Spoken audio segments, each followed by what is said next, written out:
سؤال بسيط يا عزيزي وعزيزتي المشاهد، عن طريق قصة شعر هذا اللاعب منو تتوقع راح يكون؟ راح أعطيك 3 ثواني وقول لي في التعليقات مين. ايوه صح، محمد صلاح. هي فكرة مقطعنا لليوم، تحدي ان نعرف اللاعب عن طريق تسريحة شعره او عن طريق شعره بصفة عامة. بدون إطالة تنسونا بزر اللايك والاشتراك في القناة، اشتركوا. وشكرا جزيلا جزيلا على 700 مشترك، بإذن الله ما تبقى شيء على 1000، بس 300 مشترك. 1000 نحن في الطريق. ونسيت، رمضان كريم عليكم جميعا، إن شاء الله يعود عليكم بالصحة والعافية دائما، لا فاقدين ولا مفقودين. وانتظروا البرنامج الرمضاني اللي راح يجيكم بإذن الله تعالى، شيء مولع نار يا حبيب قلبي. وبسم الله انطلقنا مع أول لاعب. هذا مين راح أقول جريزمان. ايزي. يلا خلينا نشوف. أيوة أنطوان جريزمان. ليتس جو. اللي بعد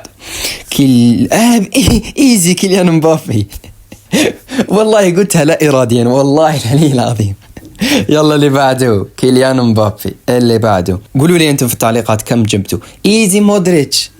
ايزي. يلا هات لي اللي بعده. يلا ما عنديش وقت انا يا معلم.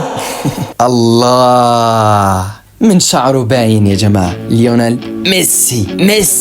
ايزي يا جماعة. بيلينج. لا. يا ربي اسمه على طرف اللسان. اروخ. Let's go. ايزي. اللي بعد فيليكس جواو فيليكس. ايزي. قولوا لي في التعليقات لحد الآن كم جبتوا. هذا يا ربي كورتوا. اعتقد كورتوا. شعره يشبه كورتوا. ايوه ايزي. اللي بعد هذا ايزي يا جماعة. ايزي مارتينيز. هذا سيلفا. اعتقد انه سيلفا. لا توماس مولر. لا نفس الشعر، والله نفس الشعر. ايزي. هذا هالاند. هذا اعتقد اذا ما خاب ظني هذا. لا اوكي، هذا مين يا ربي. تيو. لا ايوه ايزي. أقول لكم معكم خبرة في كل شيء. مارتينيز ايزي، حارس اللي ولع في 2022 في الكأس العالم. الله والله ذكريات لا تنسى. قطر أجمل تنظيم. هذا راشفورد. أيوة راشفورد. الله عليك يا شكيب يا مولع الألعاب. الله عليك. خلاص. هذا البنز. كريم بنزيما. سلم لي. ايزي. في بداية المقطع محمد صلاح. الله. هذا شعر هاري كين. أقول لكم يا جماعة هذا ما هو تحدي أصلا. خلينا نكنسل المقطع. يلا نكنسل المقطع. يا السلام. والله مسحي خفيف. هذا بيلينغهام.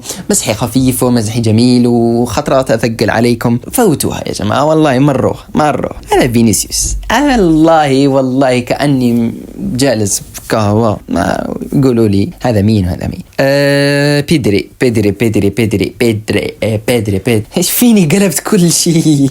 وبس يا عزيزي وعزيزتي المشاهد، ان شاء الله تكون استمتعت بهذا المقطع. قولوا لي في التعليقات كم جبتوا من لاعب او عرفتوا من لاعب. لا تنسوا اشتركوا الحين ولا انزل اعملنا لايك. احبكم. شكرا جزيلا مرة اخرى على 700 مشترك اخ واخت. وهذا راح يكون اخر تحدي قبل بداية ان شاء الله السلسلة الرمضانية. ان شاء الله تعجبكم. واقول لكم بس انتظرونا.